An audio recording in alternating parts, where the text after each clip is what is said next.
Berikut merupakan nama-nama anggota kelompok kami. Selanjutnya kami akan mempresentasikan hasil kelompok kami. Option adalah suatu urutan dari variabel-variabel acak X1, X2, X3, dan seterusnya dengan sifat Markov, yaitu mengingat keadaan masa depan dan masa lalu keadaan yang independen.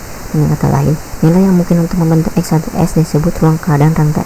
Markov chain adalah sebuah proses Markov dengan populasi yang diskrit atau dapat dihitung, yang berada pada suatu diskrit atau position dan diizinkan untuk berubah state pada time diskrit menurut Apan di tahun 2015. Kemudian dilihat dari model epidemisir ditinjau secara probabilistik dan dilihat dari segi waktu Markov chain, ada dua jenis, yaitu CTMC share atau continuous time Markov chain, yaitu mengkaji perubahan jumlah individu terinfeksi dalam jangka waktu kontinu. Kemudian ada discrete time Markov chain. Model di TMC share mengkaji perubahan jumlah individu terinfeksi dalam jangka waktu diskrit. Selanjutnya adalah pengumpulan dan pengolahan data. Berdasarkan studi literatur yang telah kami lakukan, data yang kami peroleh, kami ambil dari satu jurnal ajuan. Data yang kami ambil dari jurnal tersebut, selanjutnya akan kami modifikasi sesuai dengan kebutuhan penyusunan makalah ini. Selanjutnya adalah pengolahan data. Untuk pengolahan data, kami membaginya menjadi 3 cara. Yang pertama adalah membuat matriks probabilitas transisi. Nah, matriks probabilitas transisi ini adalah nilai yang dibutuhkan untuk mengetahui peluang-peluang pergantian pelanggan dalam menggunakan SIM card tersebut. Nah, bagaimana cara untuk mengetahui peluang tersebut? Nah, di sini kan ada merek A, B, C, D, E sampai J ya. Merek A ini akan kita hitung dengan membagi setiap perpindahan pelanggan dari suatu merek ke merek lain dibagi dengan total penggunaan suatu merek pada periode sebelumnya dan didapatkan hasil matriks sebagai berikut. Nah, selanjutnya yang kedua adalah menghitung nilai pangsa market atau market share. Pangsa pasar atau market share. Nah, untuk mengetahui nilai pangsa pasar atau market share dapat menggunakan rumus sebagai berikut, di mana MSN sama dengan MSN min 1 dikali P pangkat 1, di mana MS ke N adalah nilai pangsa pasar ke periode yang akan dicari. Nah, lalu MSN min 1 adalah nilai pangsa pasar pada periode sebelumnya, dan nilai P pangkat 1 atau P adalah nilai matriks probabilitas transisi yang telah kita cari sebelumnya.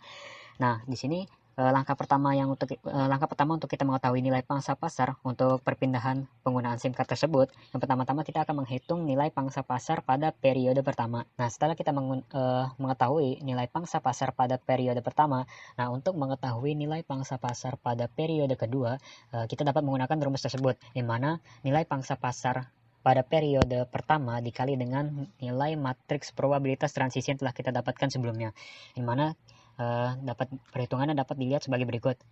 Nah, lalu selanjutnya yang terakhir adalah menentukan kondisi equilibrium atau steady state. Nah, kondisi equilibrium atau steady state ini adalah kondisi di mana tidak terjadi perubahan nilai pangsa pasar dalam periode tertentu atau terjadi perubahan hanya sedikit. Kami telah melakukan perhitungan pangsa pasar hingga periode ke-14 untuk mengetahui pada periode berapa nilai pangsa pasar tidak berubah atau hanya berubah sedikit saja. Nah, di sini berdasarkan perhitungan yang telah kami lakukan, kami temukan pada periode ke-7 sampai ke periode ke bawah hanya terdapat perubahan sedikit, di mana kami tentukan periode 7 adalah kondisi equilibrium atau steady state dari nilai pangsa pasar perpindahan merek kartu GSM atau SIM card.